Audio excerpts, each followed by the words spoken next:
He who wants to be first of all will be last of all and servant of all.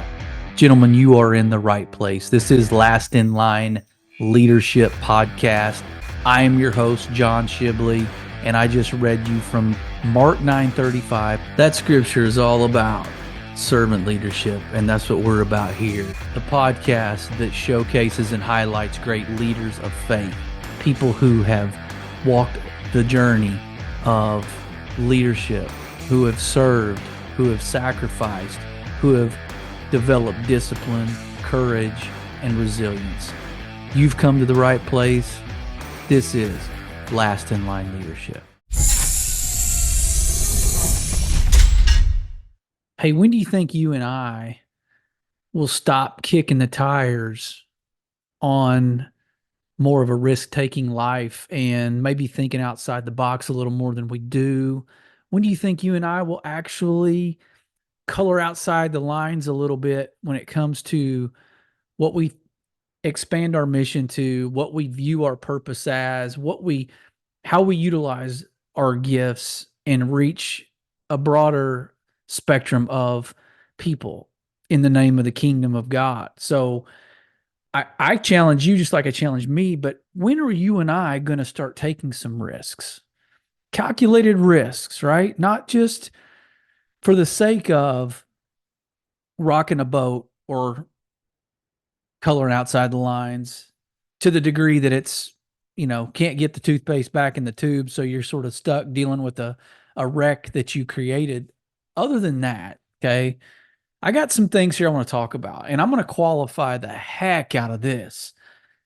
Because before I do qualify it, though, I got to maybe give you a little bit of backdrop on it. Of course, it's January. Of course, in fact, it's almost February. But in January, we are all sort of still trying to tread water in the sea of change and New Year's resolution, self-discovery, self-improvement, expanding our horizons. Like, we're all still kind of swimming laps in that pool in January. I don't think we just flip a switch January 1 and we all of a sudden are starting this new stuff of leaf turning.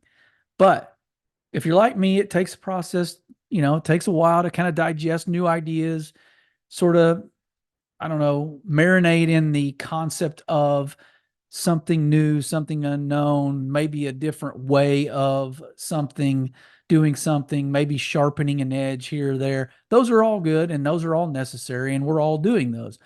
But what I feel like is, even when things work, maybe especially when things work, we get so trapped in the walls of our own self-limiting potential, of our own success. We become a victim maybe of that. And then we start to wear blinders of that success because it's always worked this way. So why change it? Don't fix what's not broke.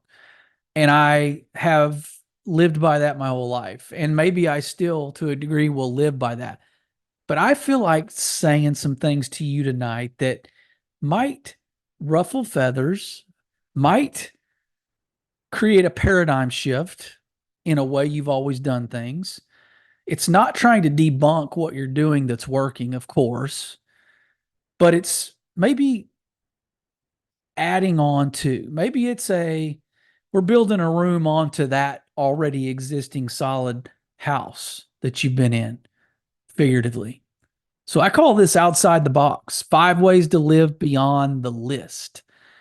And I'm going to probably offend some list makers. And my wife, for one, is a big list maker, a big task list box, check it off the list. She likes to feel like she's whittled away at the to-do list. And I mean, who doesn't, right?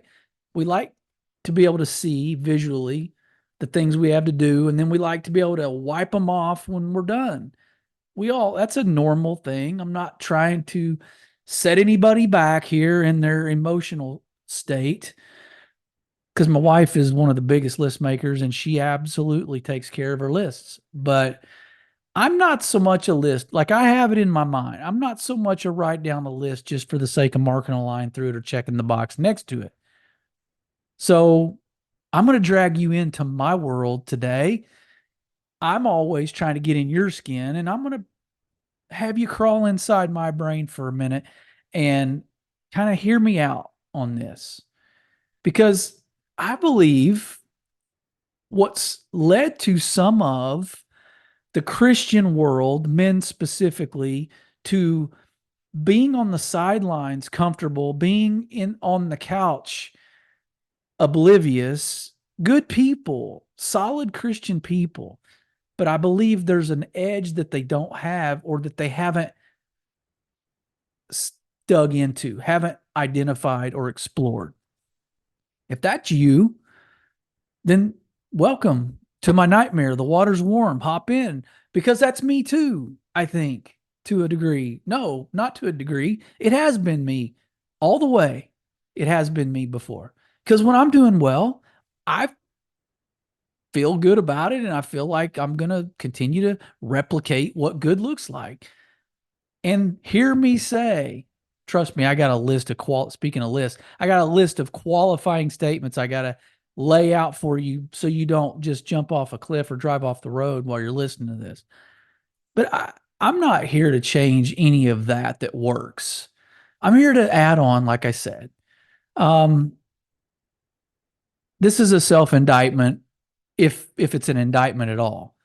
So hear me out because I think we've all kind of heard the melody of the busy bee lullaby, right? It's kind of lulled us to sleep by being busy, not necessarily productive. I think I touched on that a week or two ago, but I think we've got a lot of those, I don't know how to say, maybe biblical Christians trapped in the cultural Christian framework. And the cultural Christian framework is easy, it's comfortable, it's repetitious, it's gotten us this far, it's better than the train wreck down the street who is the antithesis of Christian worldview. So we've got all those things going for us. But I believe the biblical Christian needs to come out. And I believe rather than step into the fold of what society has created as box checkers just for the sake of checking the box. I don't know that all the box checkers necessarily make a splash or move the needle when it comes to their relationships, maybe their career, spiritual life, physical life. We did 5 push-ups today. We checked the box of exercise, but we didn't get stronger. We still look the same a week later of doing that, a month later of doing that. So, yeah, I guess in a way I am coming after the box checkers a little bit, but I'm challenging you because I think you're better. I think there's more in there. Same with me. I know there's more. Um, just when we thought we got to our limit, I know we got a little more left. And I think we need to stop playing to avoid losing and we need to start playing to win. And sometimes to win, we've got to search the playbook for maybe a little razzle dazzle, okay? Maybe a little something with some bells and whistles on it, something that people aren't expecting. And that's all I'm saying. Push yourself to where you surprise even you.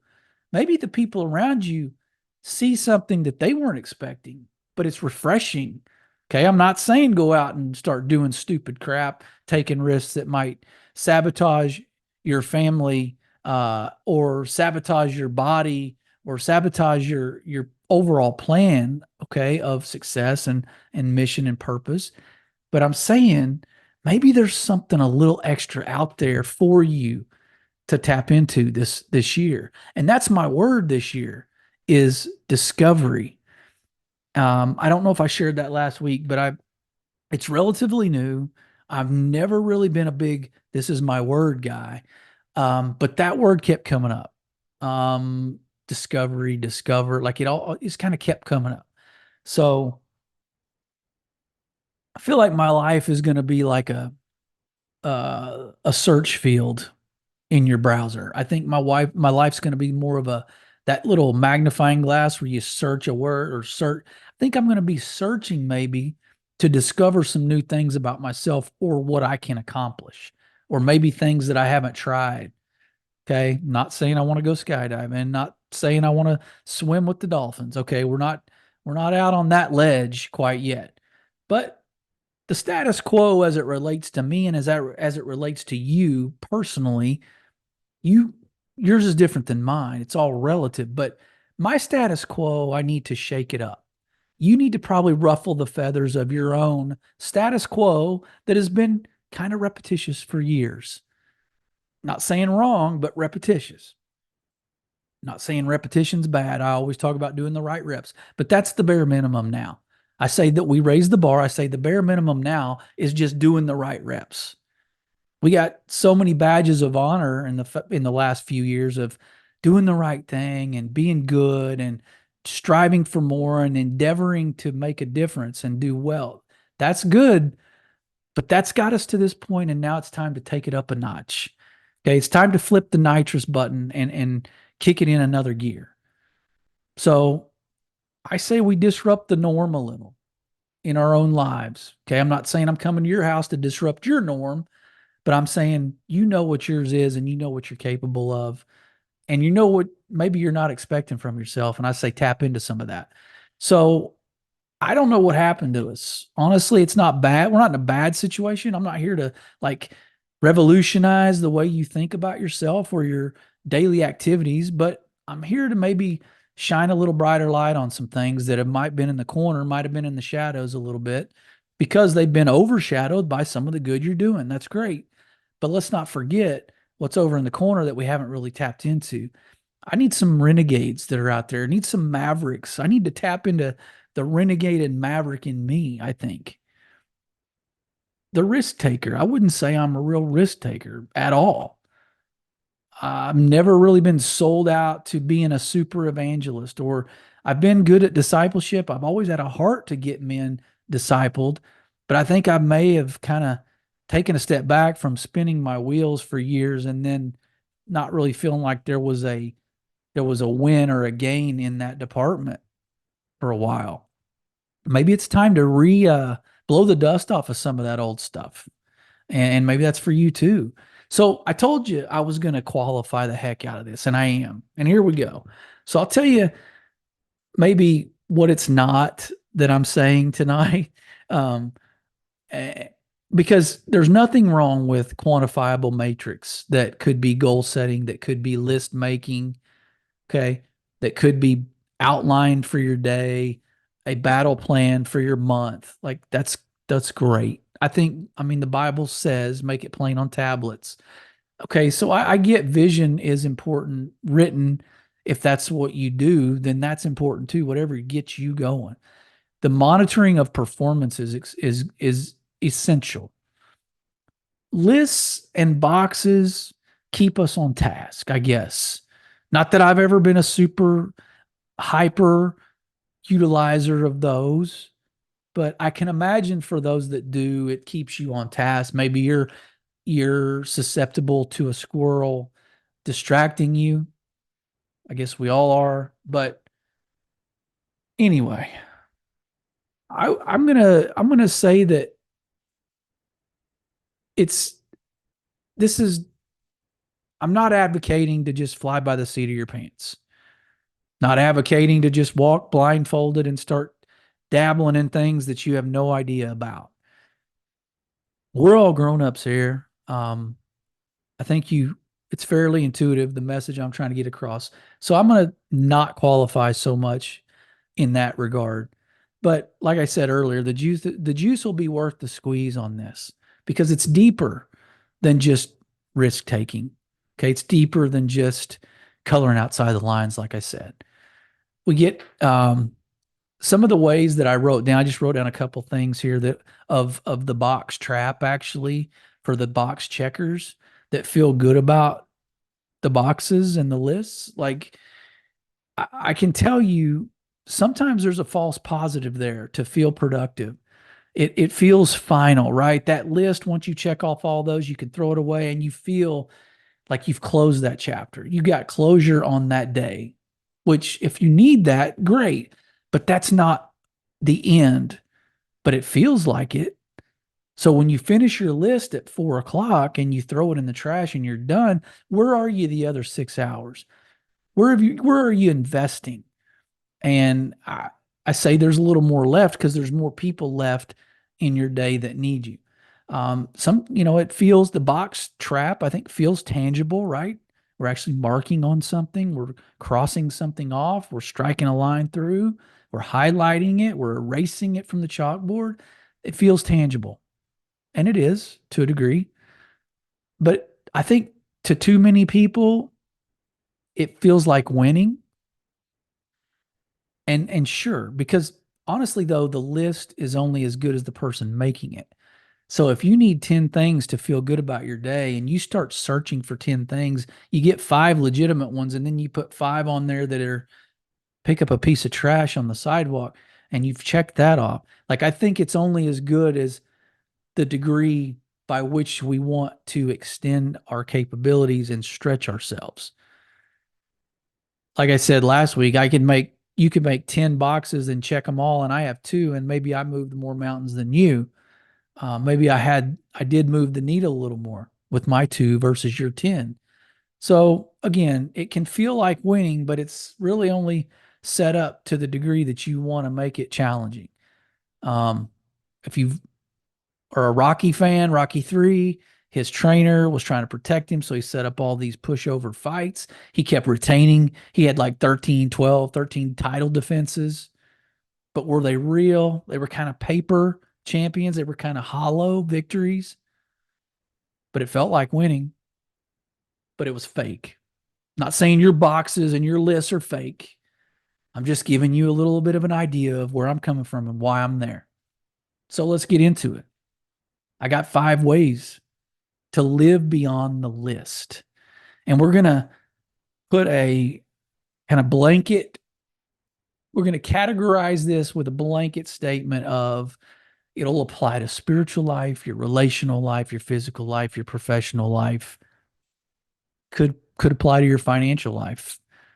Honestly, I'm not super big in giving financial advice because honestly, we've been in and out of debt my whole marriage. We have things that are unforeseen that get the better of us, and then we dig a hole and we get out of it because we've made good money for a long time, but it never really feels like it. And we're trying to save, and then we got 4 kids, and everybody's in a stage of life where everything's more expensive. So we keep upping the ante, regardless of how much more money we make every year. It's just everything's relative. So I'm the last guy, but this would probably fit into your financial category if you have one. And everybody should have one, of course. Tithe, save, give, steward. There, I said my financial piece. Shout out Dave Ramsey. Um, Here we go. I got 5. I kind of extended my list. So this could kind of count for me if you're keeping score, which you are. If you're a box checker and a list keeper, you're keeping score. I used to go 3 quite a bit. I'd have 3 things, 3 ways, 3 keys, 3 tips. Kind of extended that to 5. Took a little bit more effort. Took a little more time. Took a little more creativity. See, look at me. I'm taking risks. So let's dig in. Here we go. First one, grind out the gray area.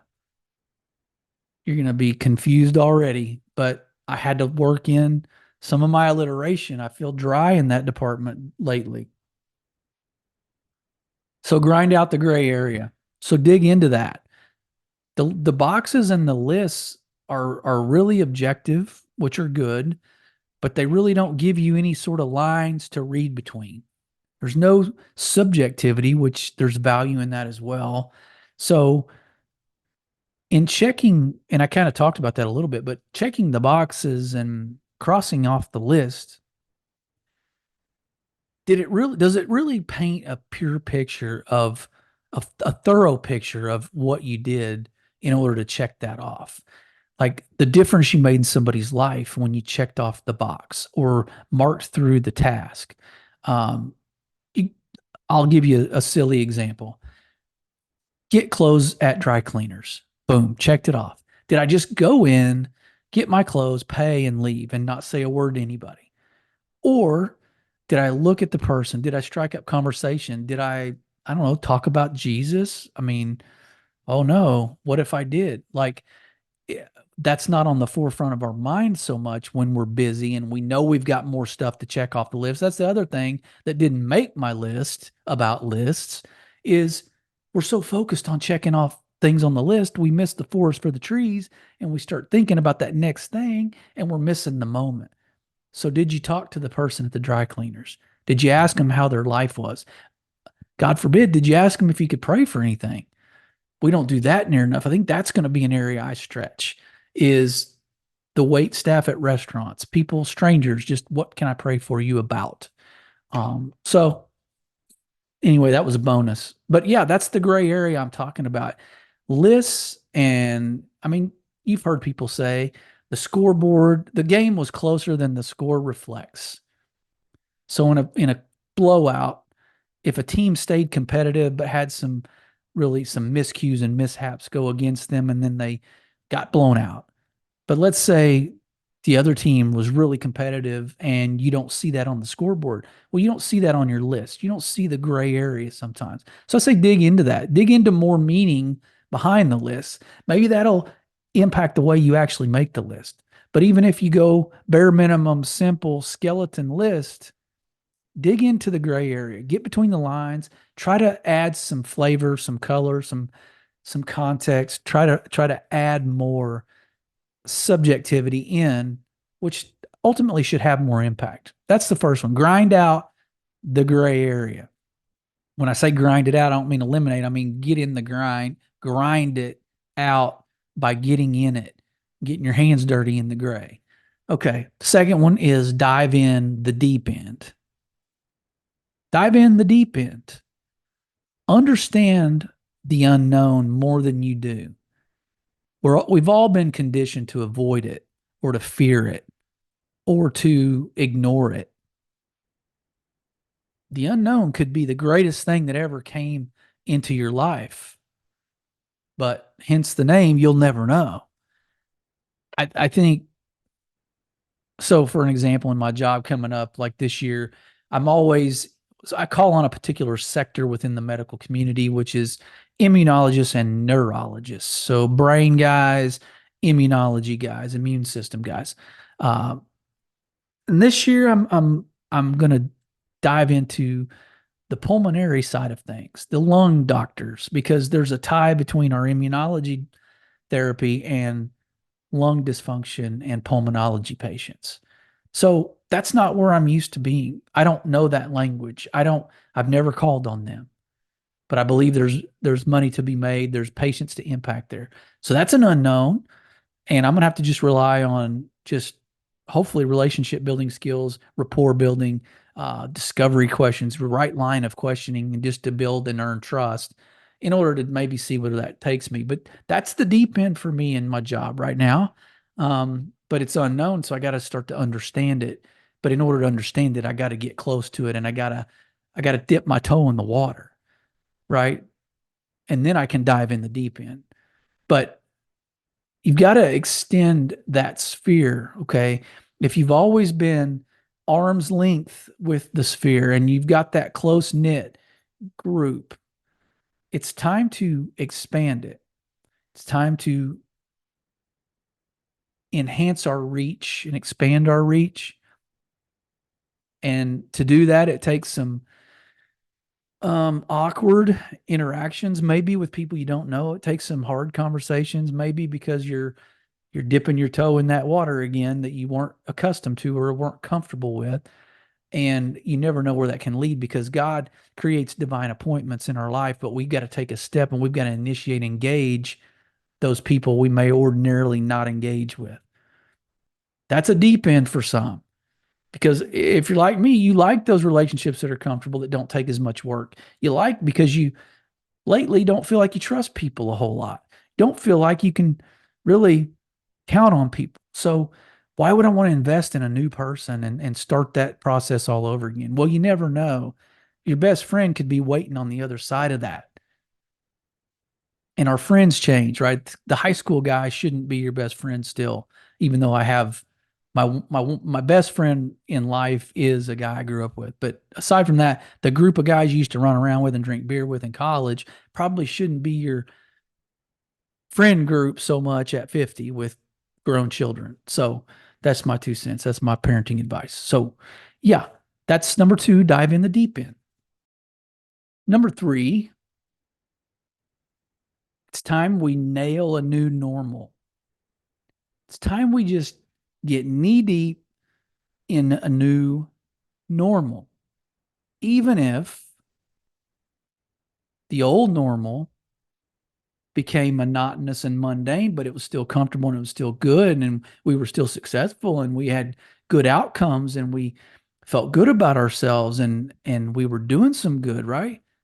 Why would I change that? Well, you need a new normal in certain areas if you're going to tap into something extra that we talked about.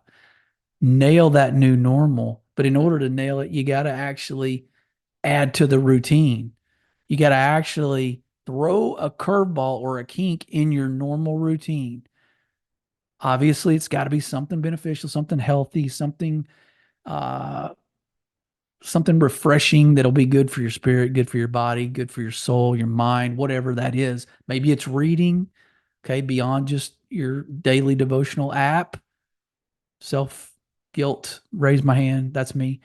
I was reading a bunch of books last year and then I just kind of petered out, but got to get back in that, right? Maybe that's my new thing I throw into the kink into the routine. Um, I don't know, you know what your routine is. So maybe you, instead of working out in the afternoon, you work out in the morning, or maybe you take a different road to work. Maybe you stop at a different coffee shop in the morning so you can meet somebody new and do what we said earlier about the diving in the deep end and extending your spear with a stranger and offering some sort of value to a new person. Um, but unveil the unexpected. Like I talked about earlier, you expect the same thing from yourself as you did last year, and you'll probably not get any more than you did get. Even if you got good outcomes, you're not going to get more. And I know we don't have to expect more, or growth doesn't always have to happen, but shouldn't we want that? Shouldn't we want more? Shouldn't we want to grow? I think you need to unveil the unexpected. I think you need to expect that from other people that are close to you. Help them expect the unexpected in themselves. Help them surprise themselves. Stretch them as you're stretching you. Bring somebody along for that journey. Create a new normal together. It's always better to have somebody to do it with. Start cooking more often, right? Take a, I don't know, cooking class, but the new normal needs to be something that disrupts your ordinary routine in a good way and throws maybe a kink in your comfort. That's number three. Number four is lock in the lagniappe. Almost couldn't say it. It's been a while since I've been in New Orleans, but lagniappe, the French word meaning on the side, a little something extra. Lagniappe. So I'll take some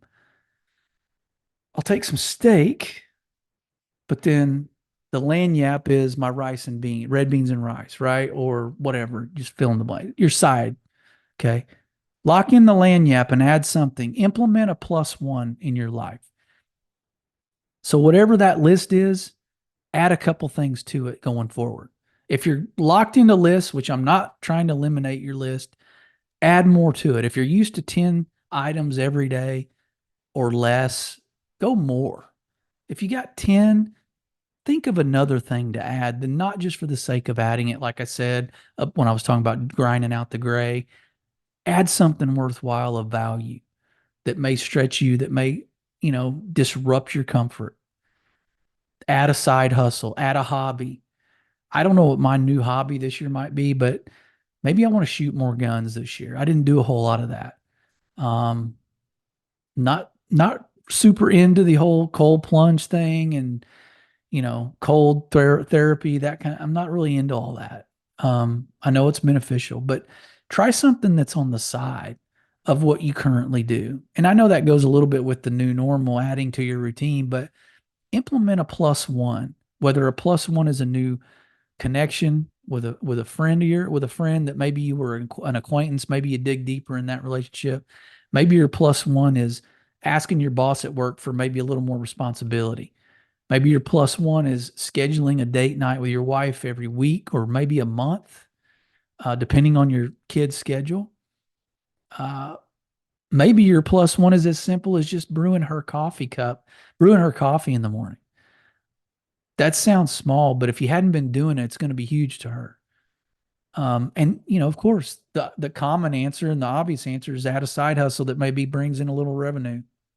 This podcast was a side hustle without the revenue, but it was a passion project and an active obedience in what God was leading me to do based on what I'm good at, and I'm still doing it. So I need to add to that. So my lagniappe to this, which was a lagniappe originally, now is a routine, is a thing.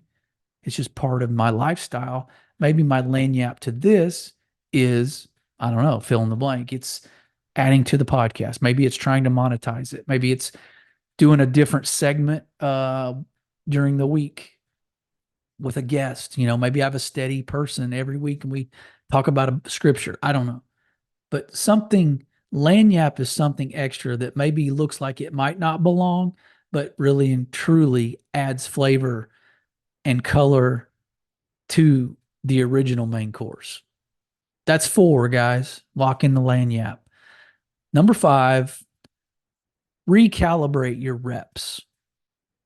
And I almost only had 4 on this list. I almost could only think of 4. And 5 went off in me unexpectedly. Number 5, recalibrate your reps.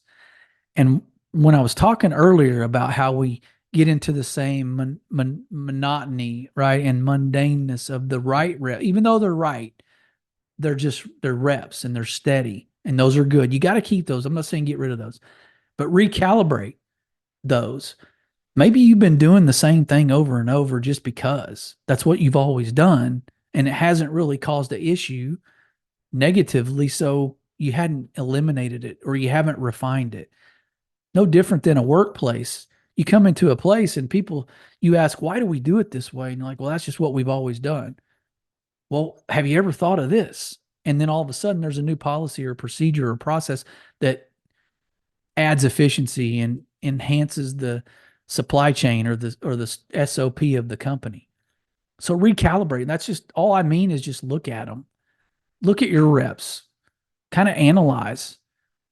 Unsolicited analysis really is meaning you're analyzing not because somebody told you something was flawed or something needed adjustment, but you took it upon yourself to take the initiative and analyze the reps, analyze what you're doing on a regular basis. Maybe you eliminate, maybe you sharpen and polish, maybe you leave it alone, but recalibrate, at least look at it, because you've gotten into this habitual hypnosis. I have, because it's easy. It's just now it's a routine. Now it's habitual. Now it's just muscle memory. Now we just do it even when we don't know we're doing it.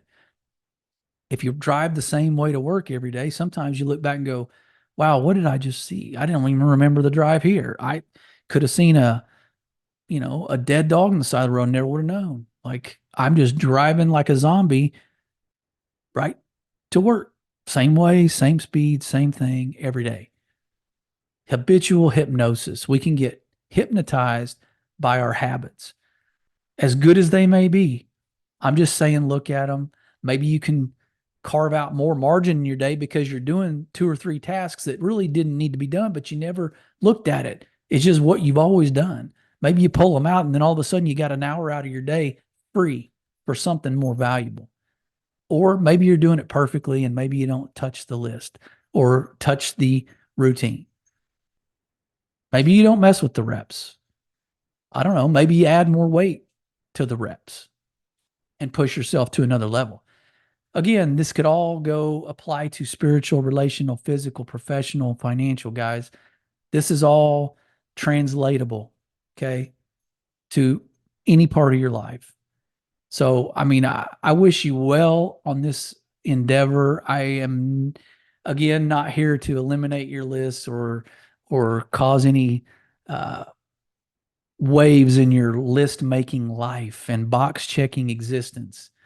But I'm just saying, look at it from a different perspective, see it through a different lens. Maybe I gave you a different lens to look at it.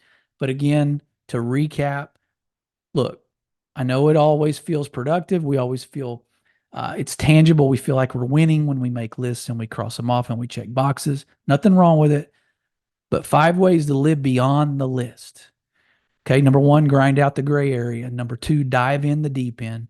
Number three, nail a new normal. Number four, lock in the lagniappe. And number five, recalibrate your reps. Gentlemen, it's going to be your best year yet. With that, be blessed.